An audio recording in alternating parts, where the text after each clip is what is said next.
അപ്പോഴാണ് എൻ്റെ phone ring ചെയ്തത്. നോക്കുമ്പോൾ ഐഷുവാണ്. ഫോൺ അപ്പോൾ റോഹുവിൻ്റെ കയ്യിലായിരുന്നു. അതുകൊണ്ട് തന്നെ അവൻ കോൾ എടുത്തു. ലൗഡ് സ്പീക്കർ മോഡായിരുന്നു. റോഹുവിൻ്റെ സൗണ്ട് കേട്ടതും അവൾക്ക് അത്ഭുതമായി.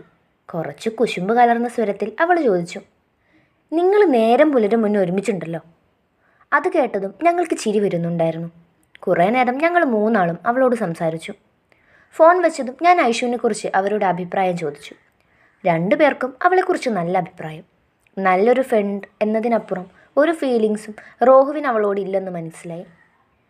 മോളെ ഐഷു, ഇവനെ വളയ്ക്കാൻ നീ ഒത്തിരി വെള്ളം കുടിക്കേണ്ടി വരും, ഞാൻ മനസ്സിൽ പറഞ്ഞു. അവരുള്ളത് കൊണ്ട് ടൈം പോയതറിഞ്ഞില്ല. രാത്രിയാണ് രണ്ടെണ്ണവും തിരിച്ചു പോയത്.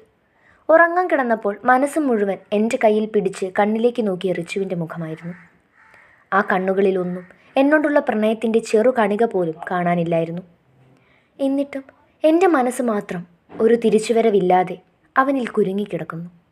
എന്തു ചെയ്താലും എത്ര അറുത്തുമാറ്റാൻ ശ്രമിച്ചാലും കൂടുതൽ കൂടുതൽ അവരിലേക്ക് കുരുങ്ങിച്ചേരുന്നതല്ലാതെ ഇനിയൊരു തിരിച്ചുവരവ് സാധ്യമാകാത്ത പോലെ, അത് ശരിവയ്ക്കും പോലെ അപ്പോൾ ഉള്ളു നിറയെ അവനായിരുന്നു. അവൻ മാത്രം. മുഖത്തേക്ക് വീണ് കിടക്കുന്ന മുടി മാറ്റാനായി കൈ ഉയർത്തിയപ്പോഴാണ് വിരലിൽ വേദന നിറഞ്ഞത്. ആ വേദന പറഞ്ഞു തരുന്നുണ്ടായിരുന്നു അവൻ എന്നോടുള്ള ദേഷ്യവും വാശിയും.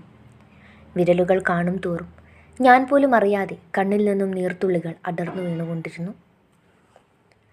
രാത്രി എല്ലാവരും കൂടി ഫുഡ് കഴിക്കാനിരുന്നപ്പോഴാണ് റോഹൻ അവരുടെ പ്ലാൻ എയുടെ തുടക്കം പരീക്ഷിക്കാൻ തീരുമാനിച്ചത്. ഡൈനിങ് ടേബിളിൽ റിച്ചുവും ഉമ്മയും വാപ്പയും ഷബാനയും ഉണ്ടായിരുന്നു. ഉമ്മേ, നാളെ മെഹ്റൂനെ കാണാൻ പോകുന്നില്ലേ? റോഹൻ ചോദിച്ചു. രാവിലെ പോണം. എന്നാലും എങ്ങനെയാ മോനെ അവളുടെ വിരലിന് തന്നെ ഇങ്ങനെ പറ്റിയത്? അതവളുടെ വിരൽ ഏതോ കല്ലിലിടിച്ചതാണ് ഉമ്മി. സാധാരണ കല്ലൊന്നും ആയിരിക്കില്ല, ഏതോ കരിങ്കല്ലായിരിക്കും. അതാണ് എല്ലൊടിഞ്ഞത്. എന്നാൽ ഇത്രയും കട്ടിയുള്ള കരിങ്കല്ല് കോളേജിൻ്റെ ഏത് ഭാഗത്താവും? ഇതൊക്കെ പറയുമ്പോഴും റോഹുവിൻ്റെ കണ്ണ് റിച്ചുവിൻ്റെ മുഖത്ത് തന്നെയായിരുന്നു. റിച്ചുവാകട്ടെ ഇതൊന്നും തന്നെ ബാധിക്കുന്ന പ്രശ്നമേ അല്ല എന്ന ഭാവത്തിൽ ഫുഡ് കഴിക്കുന്നു. റോഹു റിച്ചുവിൻ്റെ മുഖത്ത് നിന്നും കണ്ണ് മാറ്റാതെ സംസാരം തുടർന്നു. എനിക്ക് അവളുടെ അവസ്ഥ കണ്ടിട്ട് സഹിക്കുന്നില്ല ഉമ്മച്ചി.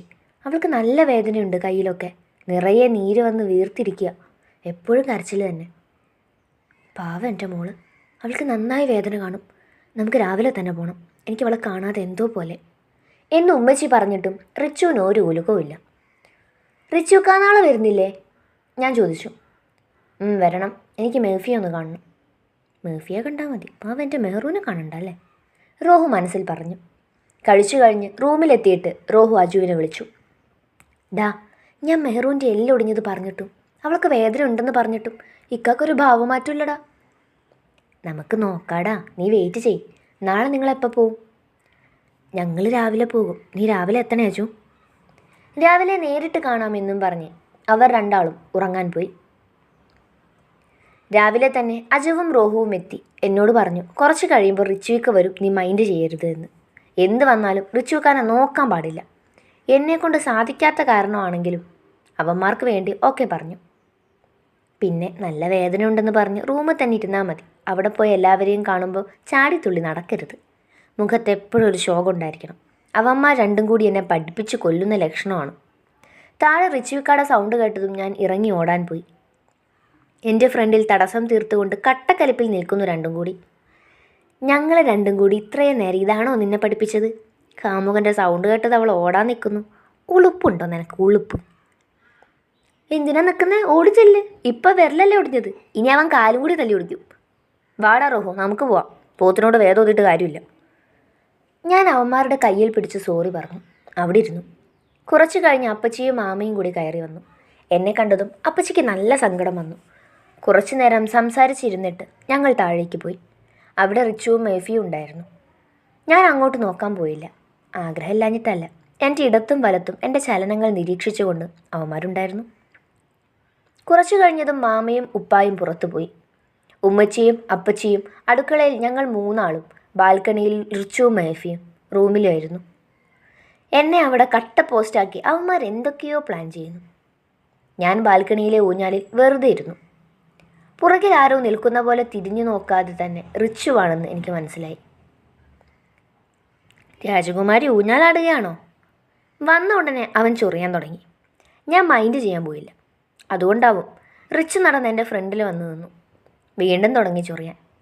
എന്താ നിൻ്റെ നാവിറങ്ങിപ്പോയോ? അല്ലെങ്കിൽ ഘോര പ്രസംഗം നടത്തേണ്ട സമയം കഴിഞ്ഞല്ലോ. നാവ് ചൊറിഞ്ഞു വരുന്നുണ്ടെങ്കിലും കൺട്രോൾ ചെയ്ത് ഞാൻ തറയുടെ ഭംഗി ആസ്വദിച്ചുകൊണ്ടിരുന്നു.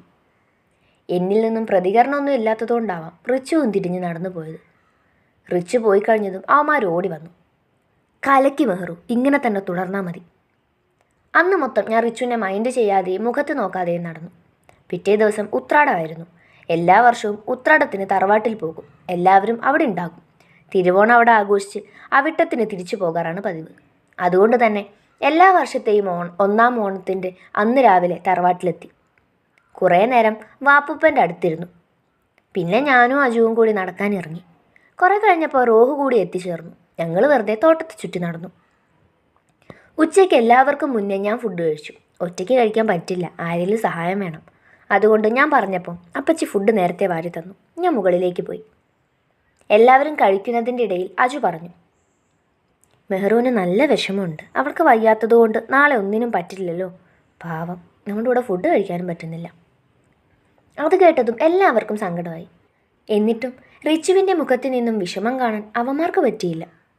വൈകുന്നേരം എല്ലാവരും അടുക്കളയിൽ ബിസിയാണ്. ഞാൻ വെറുതെ ആമ്പൽക്കുളത്തിൻ്റെ അടുത്തിരിക്കുമായിരുന്നു. പെട്ടെന്നാണ് എൻ്റെ പുറത്തേക്ക് വെള്ളം വന്നു വീണത്. ഞാൻ നോക്കുമ്പോൾ റിച്ചു ഹോസ് പിടിച്ച് എൻ്റെ പുറത്തേക്ക് വെള്ളം ഒഴിക്കുന്നു. ഞാൻ അവിടെ നിന്ന് എണീറ്റ് മിണ്ടാതെ റൂമിലേക്ക് പോയി. എൻ്റെ പോക്ക് കണ്ട് റിച്ചു അന്തം വിട്ടു നിന്നു. സാധാരണ ഞാൻ ഇങ്ങനെയല്ല. എൻ്റെ പുറത്ത് വെള്ളം ഒഴിച്ചാൽ അവനെ കുളത്ത് തള്ളിയിടാറാണ് പതിവ്.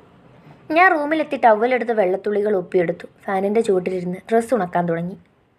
ഞാൻ നോക്കുമ്പോൾ റിച്ചു ചാടിത്തുള്ളി റൂമിലേക്ക് കയറി വന്നു. ഇന്നലെ നിൻ്റെ വിരലല്ലേ ഒടിഞ്ഞത്, നാവല്ലല്ലോ. പിന്നെ എന്താ നിനക്ക് പറ്റിയേ? അതോ നീ മൗനവ്രതത്തിലാണോ? ഞാനൊന്നും മിണ്ടാതെ പുറത്തേക്ക് നടന്നു. ഡീ, നീ എവിടെ പോകുന്നു? ചോദിച്ചതിന് മറുപടി പറഞ്ഞിട്ട് പൊടി. ഞാൻ മിണ്ടാതെ തന്നെ നിന്നു. മെഹ്റു, എൻ്റെ ക്ഷമ പരീക്ഷിക്കരുത്. നീ എന്തെങ്കിലും ഒന്ന് പറയ്. അതോ ഇനിയും വിരലൊടിഞ്ഞാലേ നീ വായ തുറക്കുവോ? ഞാൻ റിച്ചുവിൻ്റെ മുന്നിലേക്ക് നിന്നിട്ട് വിരലുകളെല്ലാം അവൻ്റെ നേരെ നിവർത്തി വെച്ചു. ഇതാ ഒടിച്ചോളൂ. അതാണല്ലോ നിൻ്റെ സന്തോഷം. ഇനി നീ എത്ര എല്ലുകൾ ഒടിച്ചാലും എനിക്ക് വേദനിക്കില്ല. കാരണം അന്ന് ഞാൻ അനുഭവിച്ചത് 1000 എല്ലുകൾ ഒരുമിച്ചൊടിയുന്ന വേദനയാണ്. ശരീരത്തിനും മനസ്സിനും പറയുന്നതിനൊപ്പം എൻ്റെ കണ്ണുകളും നിറഞ്ഞിരുന്നു. ഞാൻ പതിയെ താഴേക്ക് പോയി. അന്ന് മുഴുവൻ റിച്ചു എല്ലാവരോടും ദേഷ്യത്തിലായിരുന്നു. ഇടയ്ക്കിടയ്ക്ക് റിച്ചു പോലും അറിയാതെ അവൻ്റെ മിഴികൾ മെഹറിനെ തേടി നടന്നു. പക്ഷെ അതൊന്നും അജുവും റോഹുവും കണ്ടില്ല. തിരുവോണമെല്ലാം അടിച്ചു പൊളിച്ച് ആഘോഷിച്ചു എല്ലാവരും. റിച്ചു കാരണങ്ങളുണ്ടാക്കി മെഹറിനെ പ്രകോപിപ്പിക്കാൻ ശ്രമിച്ചിട്ടും അവൾ അവൻ്റെ കൂടെ മിണ്ടാനോ പ്രതികരിക്കാനോ പോയില്ല.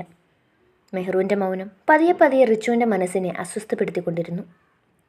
ബാൽക്കണിയിൽ നിൽക്കുമ്പോഴായിരുന്നു റിച്ചു അങ്ങോട്ട് വന്നത്. അവനും അടുത്ത് വന്ന് മിണ്ടാതെ നിൽക്കുന്നു. നീ എന്താ മെഹ്റു ഇങ്ങനെ? അവൻ സംസാരത്തിന് തുടക്കം കുറിച്ചു. അജുവും റോഹുവും ഇല്ലെന്ന ധൈര്യത്തിൽ ഞാനും റിച്ചുവിനോട് സംസാരിച്ചു തുടങ്ങി. ഇനി മുതൽ ഞാനിങ്ങനെയാണ്. പതിയെ റിച്ചുവിൻ്റെ വിരലുകൾ എൻ്റെ ഒടിഞ്ഞ വിരലിനെ സ്വന്തമാക്കി. ഇനിയും ഓടിക്കാനാണോ ഉദ്ദേശം? ഞാൻ കലിപ്പിൽ ചോദിച്ചു. എന്നാൽ അവൻ്റെ മുഖം നല്ല സങ്കടത്തിലായിരുന്നു. സോറി ഇടി മെഹ്റു, അറിയാതെ പറ്റിപ്പോയതാ. വേദനിപ്പിക്കണം എന്നേ ഉദ്ദേശിച്ചുള്ളൂ. ഒടിയോ എന്നൊന്നും ഞാൻ കരുതിയില്ല. എനിക്ക് നല്ല വേദനയുണ്ടോ? നല്ല വേദനയാണ്. പോട്ടെ, ഇനി വേദനിപ്പിക്കില്ല ഒരിക്കലും. അവൻ്റെ മാറ്റത്തെയും വാക്കുകളെയും വിശ്വാസം വരാത്ത പോലെ ഞാൻ അവൻ്റെ മുഖത്തേക്ക് നോക്കി. നിനക്കിപ്പോഴും എന്നെ വിശ്വാസം വന്നില്ല അല്ലേ മെഹ്റു? നിനക്കിപ്പോഴും എന്നോട് ദേഷ്യമാണല്ലേ? എനിക്ക് ആരോടും ദേഷ്യമൊന്നുമില്ല. റിച്ചുക്കാക്കല്ലേ ദേഷ്യവും വാശിയും? എന്തിന്? പണ്ട് മുതലേ ചെയ്യാത്ത തെറ്റിനുള്ള ശിക്ഷയും ഒരിക്കലെങ്കിലും എന്താണ് സത്യാവസ്ഥ എന്ന് തിരക്കിയിട്ടുണ്ടോ? എൻ്റെ നിറഞ്ഞൊഴുകുന്ന കണ്ണുകൾ തുടച്ചു തന്നു. പതിയെ എന്നെ നെഞ്ചോട് ചേർത്ത് പെട്ടെന്ന് ബോധം വന്നതും ഞാൻ നെഞ്ചിൽ നിന്നും പിടഞ്ഞു മാറാൻ ശ്രമിച്ചതും കട്ടിൽ നിന്നും തറയിൽ വീണതും ഒരുമിച്ചായിരുന്നു. പിന്നെ 2 നിമിഷം എടുത്തു കണ്ടത് സ്വപ്നമാണെന്ന് തിരിച്ചറിയാൻ. പിന്നെ അത് പതിവായി. കണ്ണടച്ചാലും തുറന്നാലും റിച്ചു കൂടെ ഉള്ളതുപോലൊരു തോന്നൽ. എൻ്റെ പരാതികളും പരിഭവങ്ങളുമെല്ലാം പകൽക്കിനാവിലും സ്വപ്നത്തിലും ഞാൻ റിച്ചുവിനോട് പറയാൻ തുടങ്ങി. പടച്ചോനെ, പ്രണയം മൂത്ത് എനിക്ക് പ്രാന്തായോ? ഇങ്ങനെ പോയാൽ ഇവൻ കാരണം ഞാൻ ഇനി മെൻ്റൽ ഹോസ്പിറ്റലുകളിലും കയറി ഇറങ്ങേണ്ടി വരുമോ? ഉച്ചയ്ക്ക് ഫുഡ് കഴിച്ചിട്ട് കിടന്നുറങ്ങിയതാണ്. ഉണർന്നു നോക്കുമ്പോൾ റൂമിൽ റിച്ചു. എന്താ ഉദ്ദേശം? ഞാൻ കട്ടക്കലിപ്പിൽ അവനോട് ചോദിച്ചു. അവനും രൂക്ഷമായി എന്നെ തിരിച്ചു നോക്കുന്നുണ്ട്. എൻ്റെ പൊന്ന് റിച്ചുക്ക, എന്നെ ഇങ്ങനെ എന്തിനാ ഉപദ്രവിക്കണേ? ഒന്ന് പോവോ പ്ലീസ്? ഞാനതിന് നിന്നെന്ത് ചെയ്തു? ഇതിൽ കൂടുതൽ എന്ത് ചെയ്യണം? എപ്പോഴും ഇങ്ങനെ കൂടെയുള്ള പോലെ തോന്നും, സംസാരിക്കും, കണ്ണു തുറന്ന് നോക്കുമ്പോൾ കാണില്ല. ഇങ്ങനെ പോയി എനിക്ക് എല്ലാവരും കൂടി കൊണ്ടുപോയി ഇലക്ട്രിക് ഷോക്ക് തരും. നിങ്ങൾ ഒരുപാട് സ്നേഹിച്ചു പോയി എന്ന കുറ്റത്തിന് ആ ശിക്ഷ കൂടി തരരുത് പ്ലീസ്. നിനക്കെന്താ പെണ്ണെ, ഭ്രാന്ത് പിടിച്ചോ? നീ എന്തൊക്കെയാ പറയുന്നേ? എനിക്കൊന്നും മനസ്സിലാവുന്നില്ല എന്ന് പറഞ്ഞ് റിച്ചു നടന്നു വന്ന് എൻ്റെ അടുത്തിരുന്നു. എനിക്ക് നല്ല ദേഷ്യം വരുന്നുണ്ടായിരുന്നു. എല്ലാം ചെയ്തു വെച്ചിട്ട് ഒന്നും അറിയാത്ത പോലെ ഞാൻ റിച്ചുവിക്കാൻ്റെ മുഖത്തേക്ക് തന്നെ നോക്കിയിരുന്നു. എൻ്റെ നോട്ടം നേരിടാനാവാതെ, നിനക്ക് വട്ടാണ് പെണ്ണെ എന്നും പറഞ്ഞ് എണീറ്റ് നടക്കാൻ തുടങ്ങി. അയ്യോ റിച്ചുക്ക പോകല്ലേ, കുറച്ച് കഴിയട്ടെ, എന്തായാലും ഞാൻ കണ്ണു തുറക്കുമ്പോൾ പോകുമല്ലോ, അപ്പോൾ പോയാൽ മതി. എനിക്ക് എന്ത് പറ്റിയെന്ന ഭാവത്തോടെ റിച്ചു എൻ്റെ മുഖത്ത് തന്നെ നോക്കുന്നുണ്ടായിരുന്നു. ആ നോട്ടം നേരിടാനാവാതെ ഞാൻ പതിയെ എൻ്റെ മുഖം ആ നെഞ്ചിലൊളിപ്പിച്ചു. എത്ര നേരം അങ്ങനെ നിന്നു എന്നറിയില്ല. എൻ്റെ ചെവിയിൽ അതിവേഗം മിടിച്ചുകൊണ്ടിരിക്കുന്ന റിച്ചുവിൻ്റെ നെഞ്ചിടിപ്പിൻ്റെ ശബ്ദം മാത്രമായിരുന്നു. എന്നാലും എന്തിനാടാ കാലാ നീ എൻ്റെ വിരലൊടിച്ചത്? ഉടനെ മറുപടി വന്നു. നിൻ്റെ കയ്യിലിരിപ്പുണ്ട്. ഞാൻ കൊഞ്ചിക്കൊണ്ട് ചോദിച്ചു. ഞാൻ അതിനെന്ത് ചെയ്തു? ഒരു കുഞ്ഞു പിച്ചും ഒരു കുഞ്ഞടിയും അല്ലേ തന്നുള്ളൂ. അതിന് പകരം തന്നത് 18ൻ്റെ പണിയായിപ്പോയി. ഞാൻ എൻ്റെ വിരലുയർത്തി കാണിച്ചു. ഞാനും തിരിച്ചൊരു 8ൻ്റെ പണിയെങ്കിലും തരണ്ടേ? നേരിട്ടോ പറ്റുന്നില്ല, എന്നാൽ സ്വപ്നത്തിലെങ്കിലും തന്നേക്കാം. ഞാൻ റിച്ചുവിൻ്റെ നെഞ്ചിലേക്ക് എൻ്റെ പല്ലുകൾ ആഴ്ത്തി. അപ്പോഴാണ് ഉമ്മച്ചിയുടെ മെഹ്റു എന്ന വിളി കേട്ടത്.